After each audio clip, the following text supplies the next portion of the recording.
Hey, welcome to another episode of the Bookshelf Podcast. Here we bring you well-researched content backed by authentic sources. So plug in your headphones, hit play, and enjoy. And hey, don't forget to subscribe, it really helps a lot.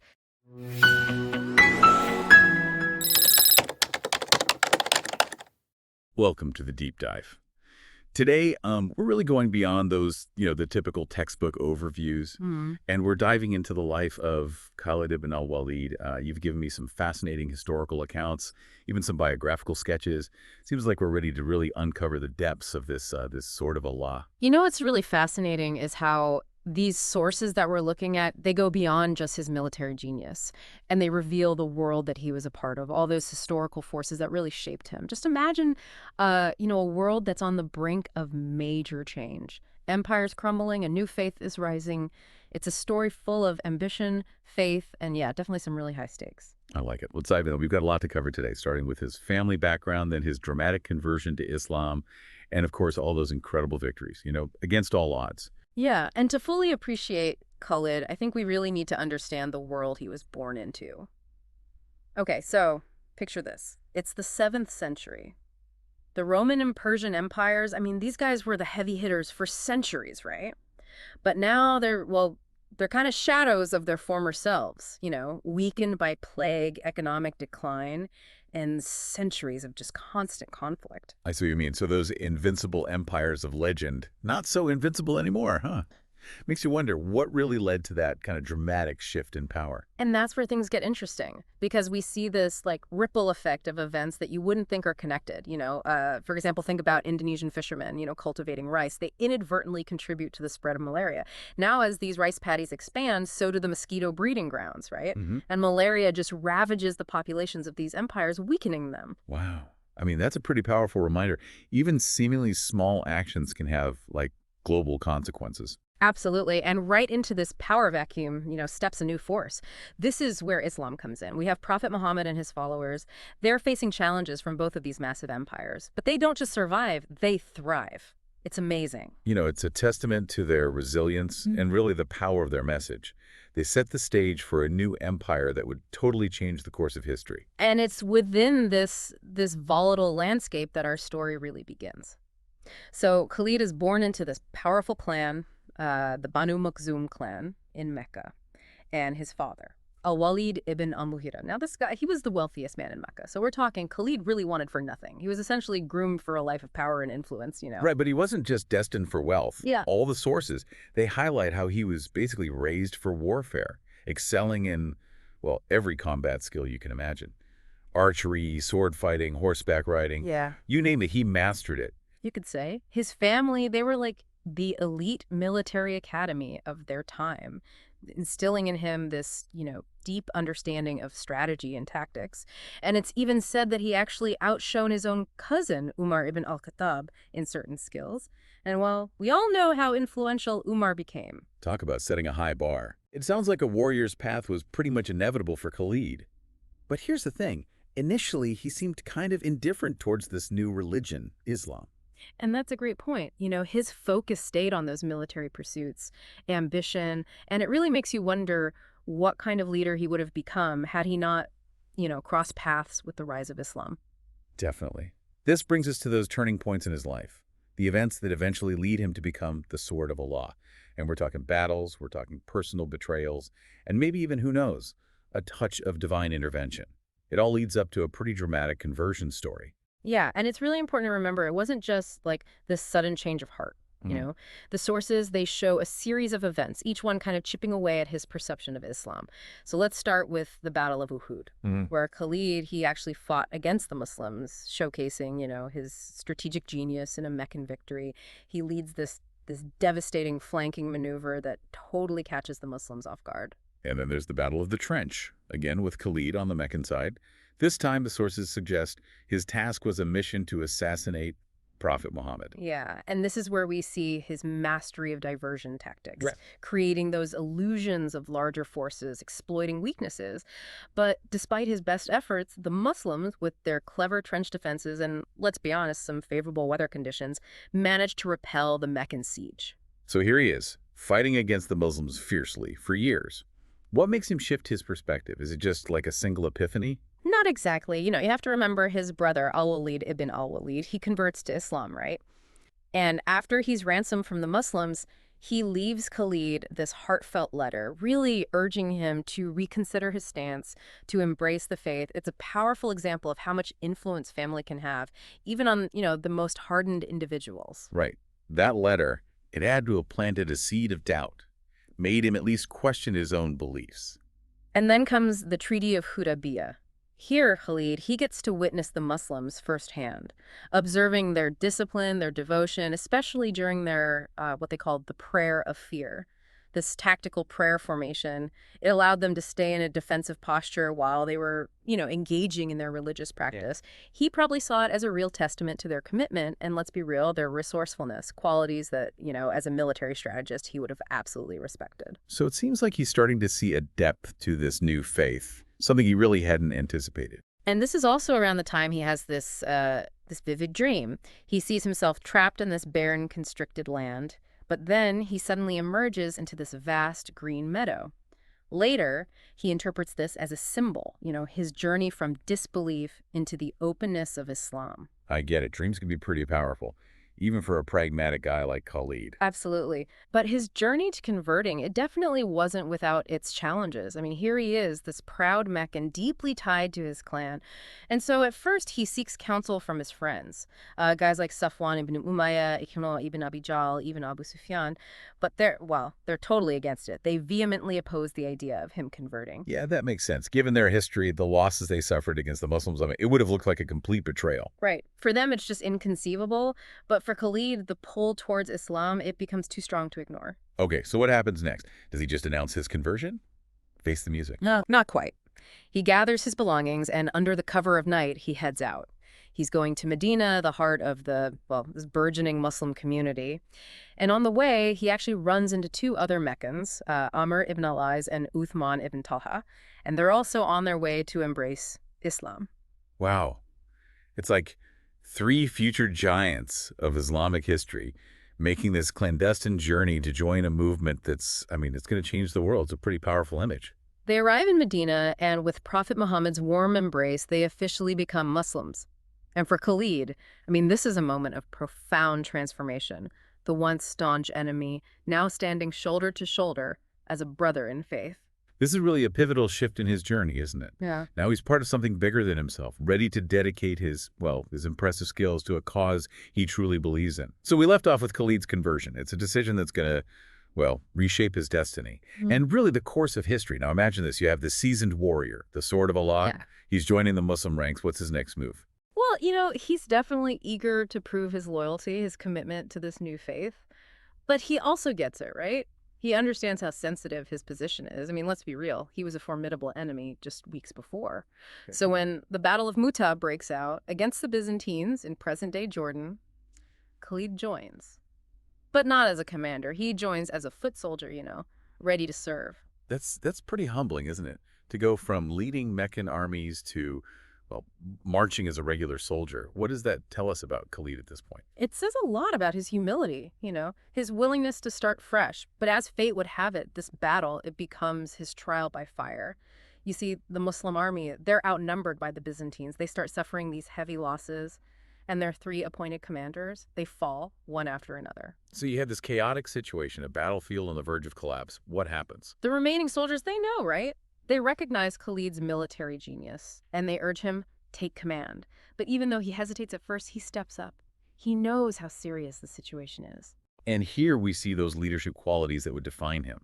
How does he even begin to approach this? It seems impossible. He's not the type to just, charge recklessly. He starts reorganizing the troops meticulously. And he uses his, what we'll come to know as his signature, those diversionary tactics. Think about it. Small, mobile units creating the illusion of a much larger force. He not only holds the Byzantines off, but he orchestrates this strategic withdrawal. He saves the Muslim army. It's incredible, turning what could have been a complete rout into a calculated retreat. And sources say that when Prophet Muhammad hears about this, he gives Khalid the title Sword of Allah. That's a pretty powerful testament to his skill and really his newfound faith. Yeah, it's a title that cements his reputation, forever linked with his name. It's also worth noting that this victory, it happens while the world is changing rapidly. With the unification of Arabia under the first Caliph, Abu Bakr, things are set for this clash with the mighty Persian Empire. I mean, the Persians, these guys were a force to be reckoned with, known for their military and their vast resources. How did the early Muslims even approach that kind of challenge? With Khalid leading the way, of course. You have the Battle of Chains, fought in 633 CE, present-day Kuwait, and it becomes this legendary example of his innovative thinking. So he's facing a much larger Persian force, and he does something bold, some might even say ruthless. He chains his own soldiers together. Wait, chained together? That seems, I don't know, counterintuitive on a battlefield. What was the strategy there? It was a calculated move, psychologically, showing this unwavering commitment to fight, to the death. But it wasn't just for show. The chained soldiers formed this unbreakable line, completely countering those Persian cavalry charges. In the end, it's his adaptability, that ability to exploit the enemy's weaknesses that leads to, another decisive Muslim victory. And this victory, it's a turning point. The Persians, they were so confident at first, but now they're on the defensive.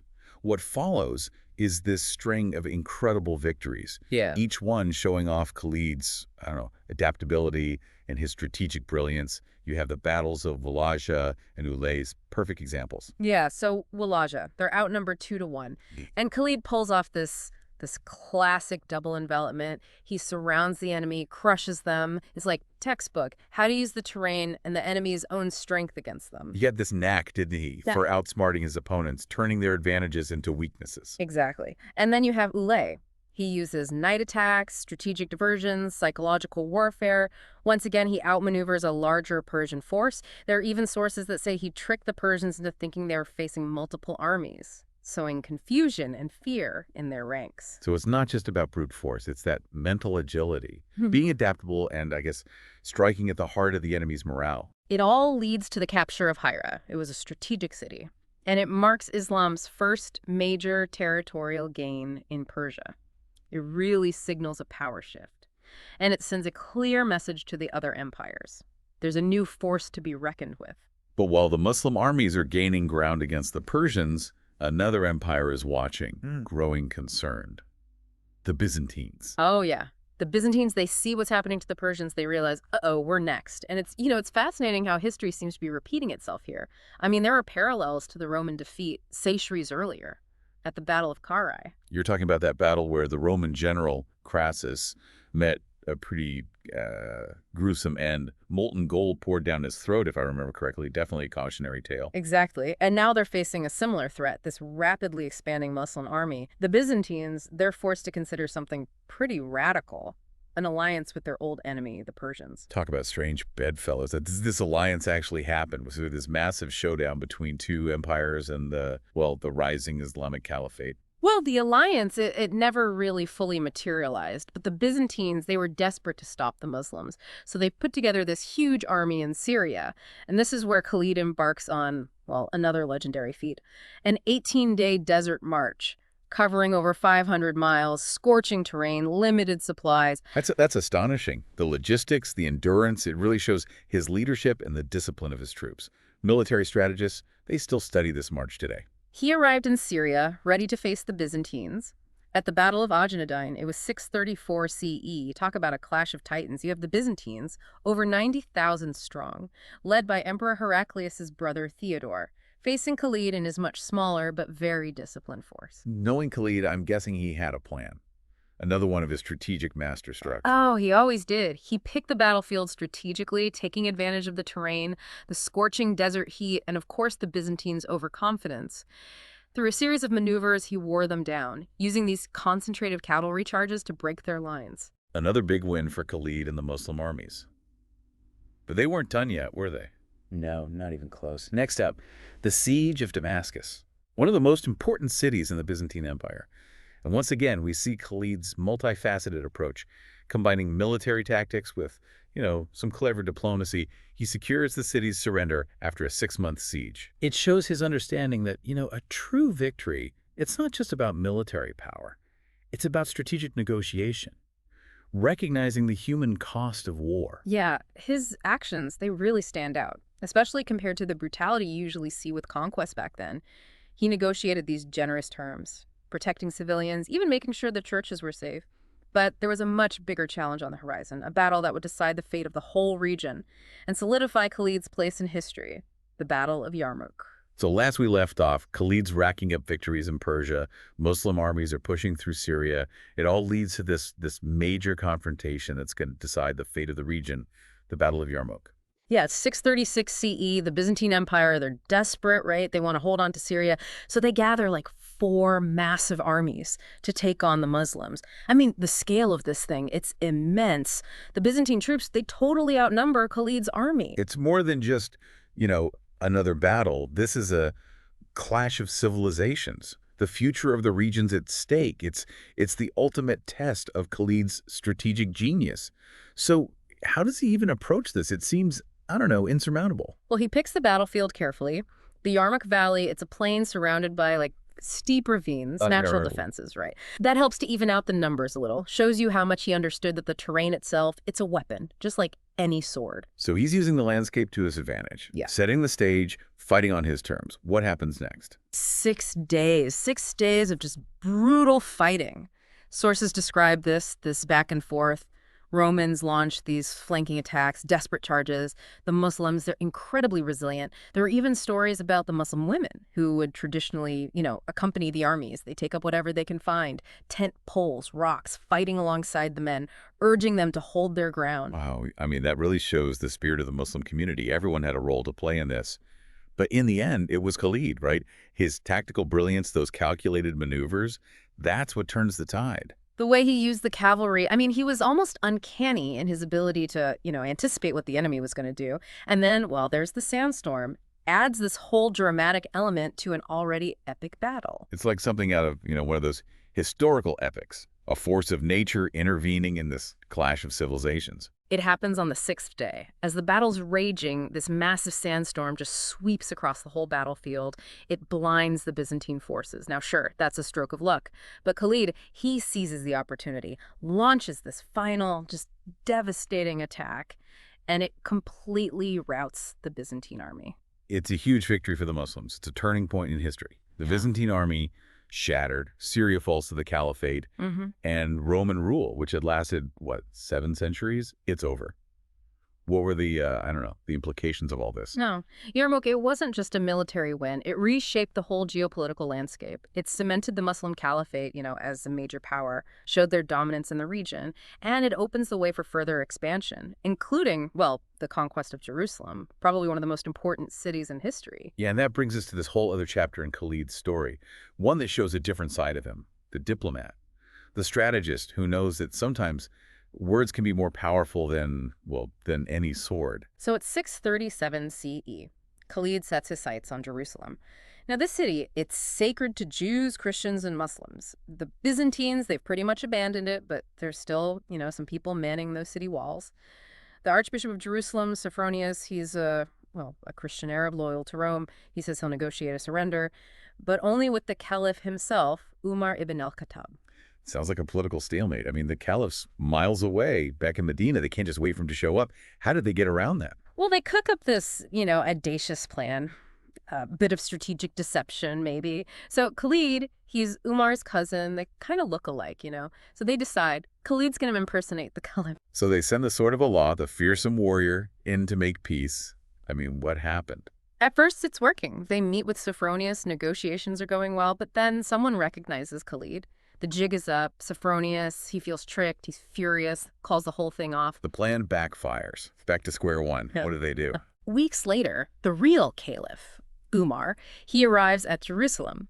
And this is where we get one of those stories, that captures the spirit of the time. Okay, I'm hooked. What happened? Picture this. You have Sophronius in these elaborate robes, covered in gold, wearing this big red hat. He's being carried on a litter toward the Muslim army, expecting, this impressive figure leading the conquerors. But what does he see? A man in plain, patched clothes, leading a camel on foot, no entourage, no fancy stuff. It's Umar, the caliph of the Muslim empire. Wow, what a powerful contrast. It really shows Umar's humility, his focus on, substance over spectacle. How does Sophronius react to that? He's completely baffled, like he doesn't get it. He even asks, "You've conquered all these empires. How can you be so unassuming?" And Umar's answer, it's profound. He says, "Why should I hoard wealth? We're not here to plunder. We're here to spread the word of God." That really says a lot about his character and his understanding of, what true leadership is. Sophronius, he's disarmed by this, agrees to surrender, and then he's even more surprised by the terms, right? No looting, no enslaving people, no seizing property. Only condition is the Roman officials, they got to leave Jerusalem, and they can only take what they can carry. It's so different from, the brutality that usually went along with conquest back then. It sets this example, this more tolerant and inclusive way to rule a city that's, well, sacred to so many faiths. And the story doesn't end there. As they're walking through the city, Sophronius, he's curious about Islam, asks Umar to, explain his faith. He's struck by how similar it is to Christianity. And in a gesture of, goodwill, he invites Umar to pray with him in the church. That's a remarkable moment, this interfaith dialogue, given the time period. It really is. But Umar, he politely declines. He explains that the first place he prays in Jerusalem will become a mosque, and he doesn't want to take that church away from the Christians. So instead, they find a deserted spot, just an empty lot, and they pray together, the archbishop in his Christian way and the caliph in his Muslim way, side by side. That's a powerful image. Two leaders, different faiths, united. An example of tolerance and respect that, still resonates today. Then Umar, he asks to see the Temple Mount, sacred to both Jews and Muslims. And when he gets there, well, he's horrified. The Byzantines, to spite the Jews, had turned it into a garbage dump. What a contrast to the reverence a holy site deserves. How does Umar react? He is deeply troubled, and he gets right down on his hands and knees and starts clearing the garbage himself. And his soldiers, they see this, right? Their leader doing this humble act, and they join in. Together, they restore the sanctity of the Temple Mount. That's leadership by example. Yeah. Showing respect for other faiths through, actions, not just words. And then he goes even further. Umar finds the Jewish community who had been, driven out of Jerusalem by the Byzantines. He invites them back, tells them to reestablish themselves in the city. It's a remarkably tolerant act for that time. It shows his vision for a just society, one that includes everyone. So after all these triumphs, this strategic brilliance, diplomacy, compassion, what happens to Khalid? Well, this is where things take a bit of a bittersweet turn. Umar, he's worried about Khalid's popularity and maybe his political ambitions. So he makes this decision. He relieves Khalid of his command. This seems like a controversial move. Considering everything Khalid had accomplished, why would he do that? It was complicated. Politics definitely played a role. Umar probably wanted to, keep things stable, prevent any divisions within the Muslim community. Maybe he thought Khalid's fame would overshadow his own authority. It's tough to say for sure. So how does Khalid handle this? He takes it with grace, humility. He retires from military life, spends his last years in peace, dies in 642 CE. He was only 50 years old. That's young, especially for someone who lives such a, action-packed life. It is. And there's this story, a little anecdote about his death. On his deathbed, he supposedly lamented that he wasn't dying on the battlefield. He said something like, "I've fought in hundreds of battles and I die in bed." It's kind of a bittersweet ending for a man who dedicated his life to war, but it also shows just how complex he was. Khalid's story, it really is fascinating. It's about ambition, faith, strategic brilliance, and, I guess, acceptance. He was a warrior, a conqueror, but also someone capable of diplomacy, compassion, and even humility. His legacy, it's complicated. He helped shape the early Islamic Empire. His tactics are still studied today, but he was also a product of his time, shaped by the realities of war. It seems like his story raises more questions than it answers. I mean, how should we view him? What was the real impact of his conquest? Those are questions each of us has to grapple with as we think about the life and the times of Khalid ibn al-Walid, the Sword of Allah.